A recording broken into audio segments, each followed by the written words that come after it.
Papa yang kita kasihi, saudara yang kita kasihi, boleh kembali. Ya, kita mengenal firman Tuhan berkata, ya, kenangan kepada orang benar itu datang berkat terus.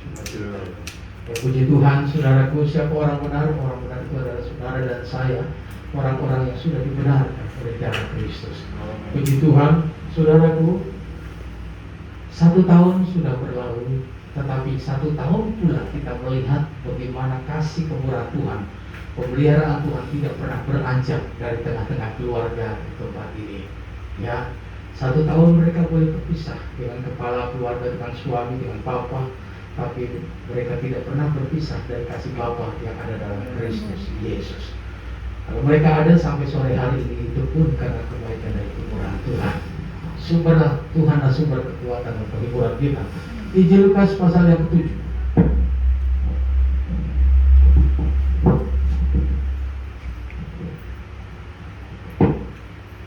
Injil Lukas pasal yang ke-7.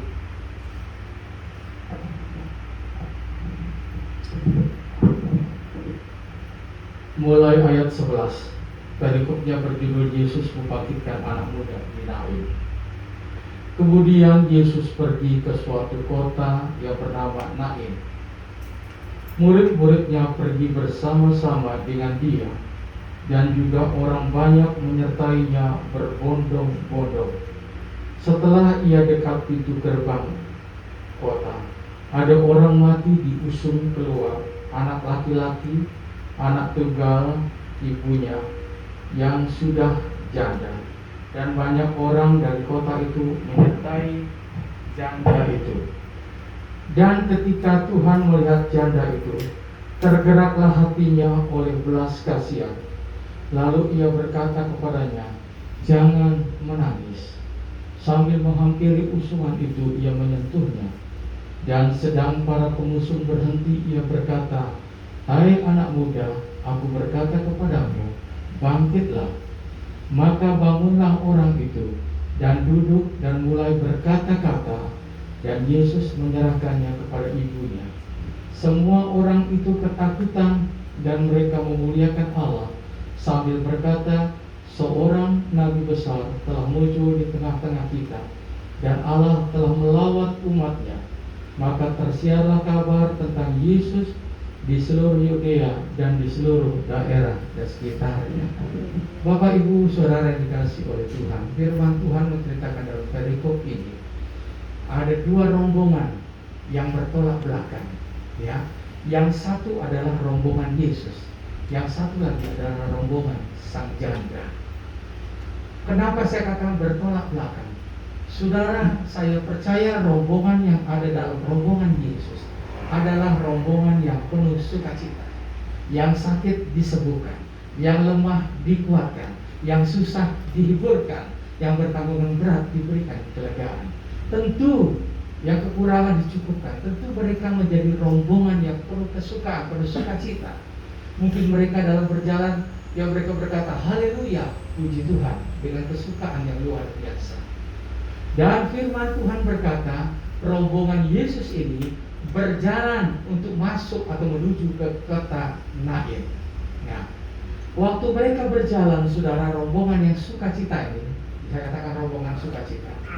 Ya, para kita percaya kalau ada Yesus dalam hidup kita, ada Yesus dalam rumah tangga kita, ada Yesus di dalam pribadi kita, saudara, tentu kita akan merasa memiliki sukacita yang luar biasa. Saya percaya rombongan ini adalah rombongan sukacita. Keluar ingin masuk kepada kota Nain. Nah, saudara, rupanya waktu mereka ada di gerbang kota Nain, firman Tuhan tadi berkata, setiap kota pada waktu itu, kalau saudara mau masuk kota Nazaret, pasti ada gerbangnya. Ya, kalau saudara mau masuk kota Yeriko, pasti ada gerbangnya. Begitu juga waktu mereka akan masuk dalam kota Nain, ada gerbang di kota Nain itu. Nah, waktu rombongan sukacita ini, rombongan yang penuh dengan sukacita ini, rombongan Yesus ini berjalan ingin masuk kepada kota Nain. Waktu tiba di pintu gerbang, rupanya ada 2 rombongan ini bertemu. Yang lain adalah rombongan seorang janda yang keluar dari kota Nain. Ya, Ini adalah rombongan yang penuh dengan tangisan dan air mata.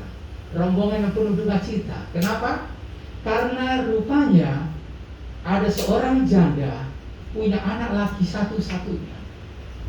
Satu-satunya anak laki. Jadi inilah menjadi tumpu atau pengharapan daripada si janda itu. Si janda itu sudah tidak punya suami. Ya, karena janda itu nggak punya suami, saudaraku. Dan dia cuma punya anak laki satu-satunya. Sehingga, saudara, janda ini menaruh pengharapannya penuh, menaruh pengharapannya full hanya kepada si anak laki-laki satu-satunya ini. Saudara, waktu berjalan, tapi apa yang terjadi? Tiba-tiba anak laki satu-satunya ini meninggal. Saudara, bagaimana tentu saudara ini bisa merasakan kalau si janda ini kehilangan sebab harapan yang diharapkan selama ini. Saudara, dia menggantungkan hidupnya tadinya hanya kepada anak ini, anak laki satu-satunya. Bahkan pada waktu itu anak laki itu menjadi imam dalam keluarga. Nah, saudara, si janda ini kehilangan pengharapan. Tentu saya percaya janda ini bersedih, tentu saya percaya janda ini bersusah dan berduka. Nah, saudara, sehingga waktu rombongan Yesus bertemu dengan rombongan janda di pintu gerbang kota Nain, saudara, Yesus melihat rombongan Yesus. Ada satu rombongan yang lain yang keluar dari gerbang kota Nain ini, rombongan yang penuh tangisan. Kenapa? Orang yang mengikutinya semua menangis karena mengiring si janda dan anaknya yang meninggal ini untuk menuju ke tempat pemakaman. Semua rombongan itu menangis, merasa sedih, merasa kasihan dengan si janda itu, saudaraku. Jadi rombongan ini adalah rombongan yang penuh dengan tangisan. Bertemulah dua rombongan yang berbeda ini, rombongan yang penuh sukacita, rombongan Yesus, dan bertemu dengan rombongan yang penuh dengan tangisan dan air mata. Saudaraku, banyak kali hidup kita menghadapi lembah air mata. Selama kita hidup, ya, waktu terus berganti, saudara, tidak luput kita menghadapi selama kita hidup. Suka atau tidak suka, mau atau tidak mau, kita menghadapi banyak kesulitan dalam dunia. Kita tidak lepas dari air mata kepada air mata. Kita tidak lepas dari pergumulan kepada pergumulan selama kita ada dalam dunia ini. Nah, saudara, dua rombongan ini bertemu. Firman Tuhan tadi berkata, waktu dua rombongan ini, rombongan yang penuh sukacita dan rombongan yang penuh dengan air mata dan tangisan ini bertemu, maka firman Tuhan berkata, hati Yesus tergerak melihat si janda itu. Hati Yesus terenyuh, hati Yesus berbelas kasihan melihat janda itu, karena janda itu telah kehilangan pengharapan. Saudaraku yang dikasihi oleh Tuhan, Yesus kita Allah yang penuh kasih. Malam ini dia juga tahu kalau ada di antara kita yang kehilangan pengharapan. Malam ini dia juga tahu kalau kita sedang bertanggung berat. Malam ini dia juga tahu kalau kita sedang menghadapi problem yang sangat besar. Dia lewat. Saudara, maka tergeraklah hati Yesus oleh belas kasihan. Firman Tuhan berkata, kalau hati Yesus tergerak oleh belas kasihan, Yesus pasti melakukan sesuatu. Lain dengan manusia seringkali cuma bisa berkata, oh kasihan ya. Tapi dalam Injil Lukas ada diceritakan ada seorang yang turun dari Yerusalem ke Yeriko. Jarak antara Yerusalem dan Yeriko kurang lebih 25 km. Dan Yerusalem itu tempatnya tinggi dan Yeriko ada di bawah. Seseorang, tidak disebutkan namanya, Yesus buat perumpamaan. Seseorang ini dia turun dari Yerusalem. Yerusalem itu kota damai, karena di sana ada persekutuan dengan Allah, di sana ada bait Allah. Orang ini tinggalkan Yerusalem, tinggalkan persekutuan dengan Tuhan, pergi ke Yeriko. Yeriko adalah kota yang pernah dikutuk oleh Allah. Saudara, apa yang terjadi? Di tengah jalan, nanti saudara baca saja di rumah dalam Injil Lukas. Orang ini dirampok habis-habisan oleh penyamun. Bukan saja siksa sampai setengah mati sekarat, tapi juga ditinggalkan begitu barangnya dirampok di sana. Ya, saudara, singkat cerita, datanglah seorang imam. Ya, di tengah-tengah batu hidup tidak, orang ini merintih. Ya, bukan saja barangnya habis, tapi tubuhnya dilukai. Di tengah keputusasaannya, tiba-tiba datang seorang imam. Dia dengar langkah dari jauh. Oh, ada seorang yang datang, langkahnya bahkan melewati dia. Dia mulai buka matanya sedikit, dia paksakan waktu dia sudah sangat sekarat. Dia, pengharapannya kembali timbul. Kenapa? Karena yang datang rupanya seorang imam. Satu hal saja, saudara, imam kan pelayan Tuhan. Dia percaya bahwa imam pasti akan menolong dia. Firman Tuhan berkata, apa yang terjadi? Waktu imam lewat di samping dia, imam itu cuma melihat. Mungkin dia berkata, kasihan ya. Tapi lalu, saudara, orang yang sekarat ini kembali timbul, kembali hilang pengharapannya. Saudara, dia sudah pasrah lah, udahlah, dia gak punya semangat hidup. Tapi tiba-tiba, saudara, di tengah-tengah situasi yang demikian, dia dengar lagi ada satu langkah lagi. Kemudian dia paksakan, dia buka matanya, dia lihat, seorang Lewi. Lewi adalah seorang pelayan dalam rumah Tuhan. Saudara, dia berbesar hati pula. Dia berpikir, pasti aku kali ini ditolong.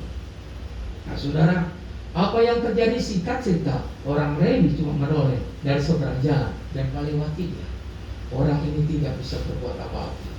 Dalam keputusasaannya yang mendalam dan kesengsaraannya dan sebentar di ajalnya atau nyawanya melayang, sudah, karena sudah luka berat. Tiba-tiba dan dia dengarlah satu langkah lagi, dan dia sebenarnya sudah malas untuk buka mata, tapi dia paksakan, dia hanya ada seorang Samaria. Waktu itu orang Yahudi tidak bergaul dengan orang Samaria. Orang Samaria dianggap masyarakat kelas dua. Jadi saudara, dia berpikir imam saja sebagai imam Tuhan, pelayan oleh orang Lewi, pelayan Tuhan saja tidak mau tolong dia lewat, apalagi orang Samaria. Dia sebenarnya sudah nggak merespon, ya. Tetapi apa yang terjadi waktu orang Samaria itu lewat, waktu dia lihat orang yang sekarat ini, dia berhenti, dia turun dari keledai, dia mulai hampiri orang yang sekarat ini, dan dia mulai basuh luka-lukanya. Saudara, dia rawat, dia perban semua kira-kira yang luka-luka itu, saudara. Dan bukan sampai di situ saja. Akhirnya orang ini diangkat oleh orang Samaria itu, dinaikkan ke atas keledainya, dan orang Samaria ini rela berjalan. Ya, orang yang sekarat ini yang sekarang ada di atas keledainya.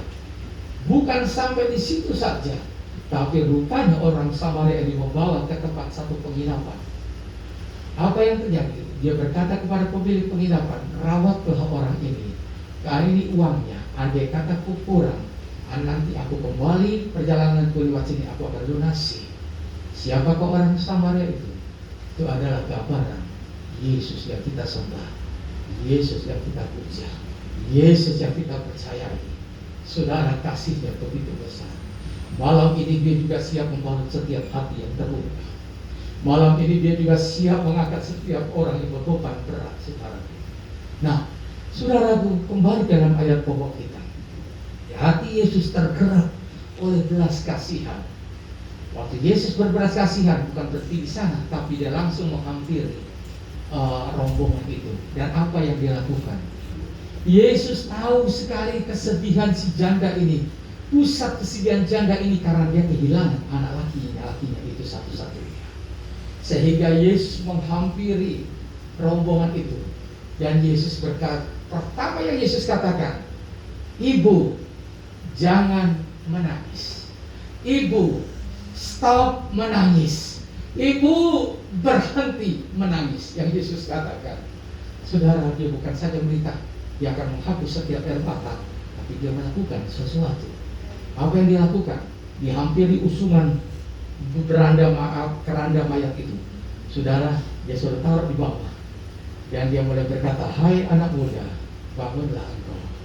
Saudara, anak muda yang sudah mati itu hampir dia bangkit. Saudara, apa yang terjadi? Saya percaya si janda yang telah kehilangan pengharapan ini yang hidupnya tadinya penuh dengan air mata dan tangisan, rombongan yang penuh dengan tangisan dan air mata menjadi berubah menjadi rombongan juga yang penuh sukacita. Kenapa? Karena pengharapannya yang tadi hilang, anak laki-lakinya satu itu yang mati sekarang sudah hidup. Dan Yesus bawa anak itu. Yesus tahu kepedihan ibu itu, janda itu. Dia bawa anak itu dan dia serahkan kepada ibunya. Dia berkata, ibu, inilah anakmu yang dulu mati, sekarang dia hidup. Saudara, saya percaya janda itu bersorak girang, bersukacita. Kenapa? Karena pengharapan yang tadinya hilang sekarang telah kembali ada di hadapannya. Saudaraku yang dikasihi oleh Tuhan, Dia Allah yang penuh kasih. Saya percaya rombongan itu berubah menjadi rombongan yang penuh sukacita.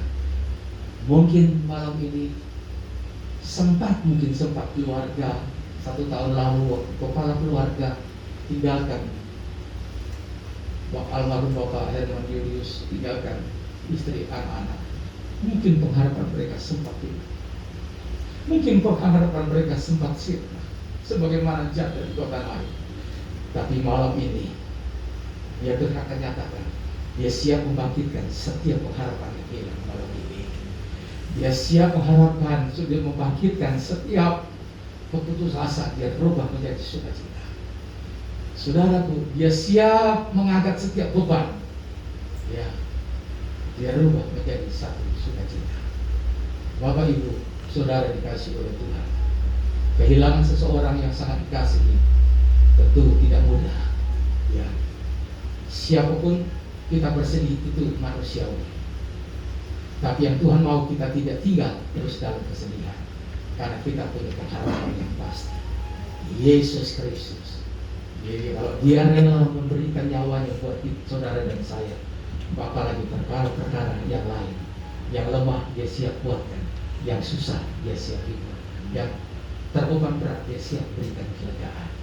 Saudara, saya percaya janda ini akhirnya bersuka cita karena pengharapannya telah hilang, sekarang telah kembali. Nah, saudara, mengakhiri khotbah saya singkat saja karena ini kita tidak boleh terlalu lama berkumpul. Saudaraku, kita lihat rombongan Yesus membawa rombongannya ini masuk kepada kota Nain. Nain berbicara padang rumput. Padang rumput sesuatu yang indah, sesuatu yang nyaman.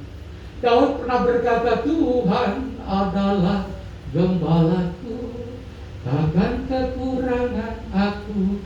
Ia membaringkan aku di padang yang berumput hijau.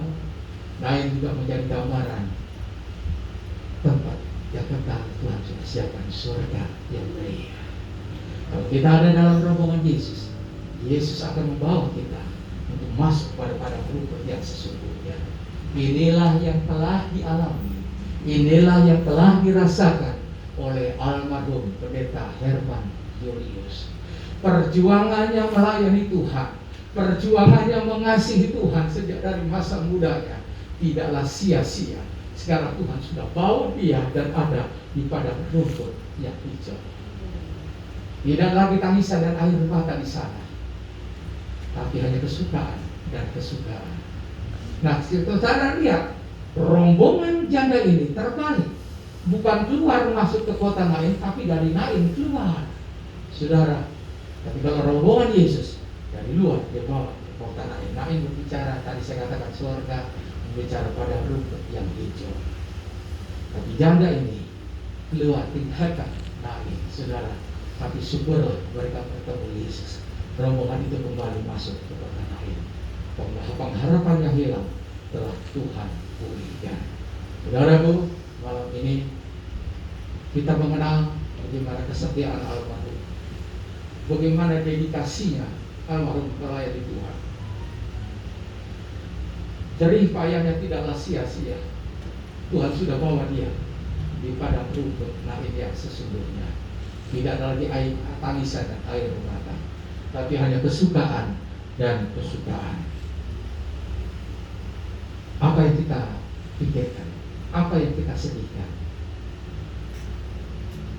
kita tahu kemana dan berada di mana orang yang kita kasihi.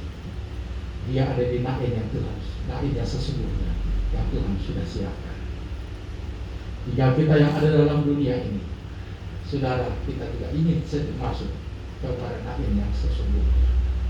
Satu kelak kembali, kalau kita tetap setia mempertahankan iman kita kembali berjumpa dengan orang yang kita kasihi. 1 tahun almarhum tinggalkan kita, tapi 1 tahun pula Allah tidak pernah kehabisan salah untuk pelihara setiap anak-anaknya. Di tengah situasi kondisi pandemi sekalipun, saudara, yang mungkin dunia berkata sulit, tapi Allah tidak pernah kehabisan cara untuk memelihara kita, orang-orang yang ada dalam Dia. Pada akhirnya kita dibawa masuk kepada naim yang sesungguhnya, sebagaimana almarhum sudah dibawa kepada naim yang sesungguhnya. Di sana tidak lagi air mata tangisan, di sana tidak lagi dibatasi oleh waktu dan ruang, tapi hanya kesukaan dan kesukaan. Saya coba kita sama-sama bangkit berdiri. Bapa, Engkau baik. Ya, Bapa, Engkau baik. Bapa, Engkau baik.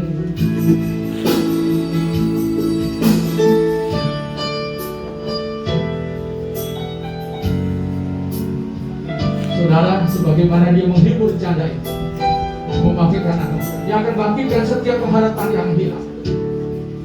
Haleluya, haleluya. Bapa, Engkau baik. Bapa, Engkau baik. Kau selalu baik kepadaku. Bapa, Bapa, Engkau baik. Bapa, Engkau baik. Bapa, Engkau baik.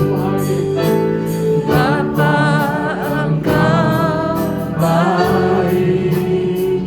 Kau selalu baik kepadaku. Bapa, ku Ciptakan aku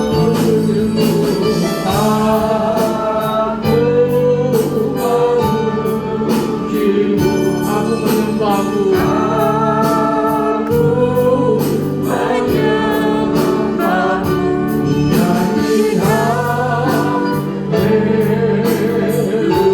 Haleluya.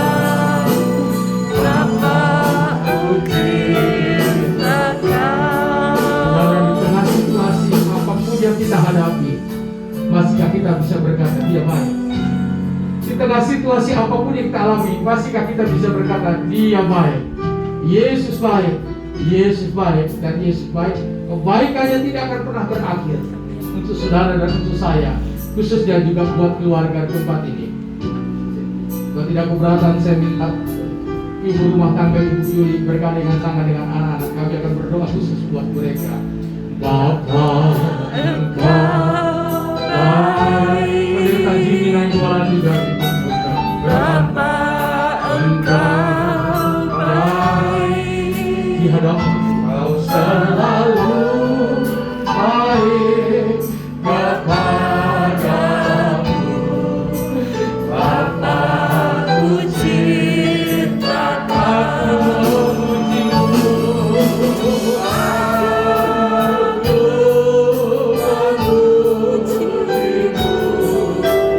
Aku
kami saat ini Tuhan. Anakmu Ibu Yuli beserta anak-anak, haleluya, mereka Tuhan rasakan melihat pemeliharaan-Mu yang tidak pernah habis-habis. Sebabnya hamba kami terus bersatu hati berdoa untuk keluarga dan Tuhan, baik Ibu Yuli beserta anak-anak Tuhan. Haleluya, haleluya. Kalau mereka lemah, berikanlah kekuatan dari surga. Kalau mereka susah, berikan penghiburan dari surga. Kalau masih hati mereka terluka, balut dengan kasih dari surga. Dan masa depan mereka, kami percaya Tuhan sudah siapkan masa depan yang terbaik Tuhan. Kau tidak pernah kehabisan cara untuk membela setiap anak-anak. Bapa, kami tumpang tangan, turunlah pemurahan Tuhan di dalam nama Tuhan Yesus. Turunlah berkat sukacita kekuatan-Mu di dalam nama Yesus. Haleluya. Terima kasih Tuhan. Mampukan dia mereka Tuhan terus hidup dalam kebenaran. Mampukan mereka untuk tetap setia sebagaimana almarhum telah setia sampai langkah yang terakhir. Memberkati kesehatan mereka, memberkati mata pencarian usaha pekerjaan mereka, bahkan memberkati rencana anak-anak mereka. Semua kami serahkan dalam tangan masa depan mereka. Tuhan sudah siapkan yang terbaik. Terima kasih Tuhan, memberkati semua kami yang sudah hadir dan ada pada malam hari ini. Memberkati para tetangga-tetangga. Maka sebentar itu kami akan bersantap bersama. Tuhan juga menguduskan berkat-berkat ini dari kekuatan kesehatan bagi kami. Usai itu kami kembali ke rumah kami masing-masing. Kami pulang dengan sukacita dari surga. Terima kasih Tuhan. Di dalam nama Tuhan Yesus Kristus, kami alaskan doa ini. Kami akhiri ibadah ucapan syukur malam ini. 1 tahun almarhum Pendeta Herman Julius. Dalam nama Tuhan Yesus Kristus. Semua kita percaya berkata amin.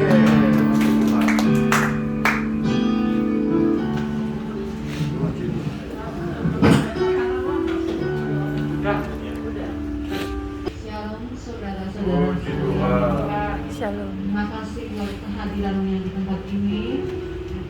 Kami atas nama keluarga di tempat ini bersama anak-anak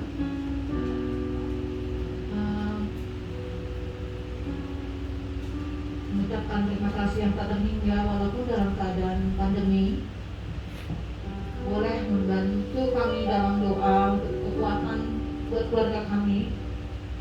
1 tahun almarhum suami. Biarlah terus topang kami tetap kuat. Kami tetap hidup dalam perkenanan Allah. Apapun yang terjadi sampai tetap sidur Tuhan baik, selalu baik.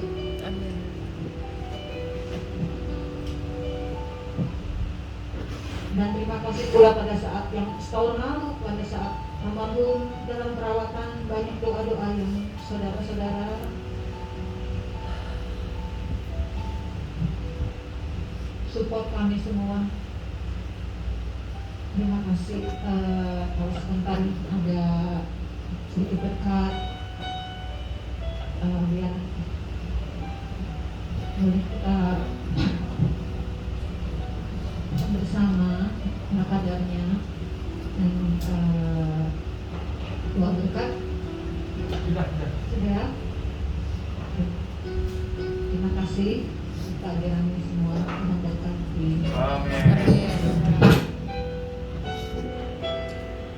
Ayo Bapak Ibu, udah langsung aja. Yang kuatnya dulu ini. Tuhan Yesus memberkati.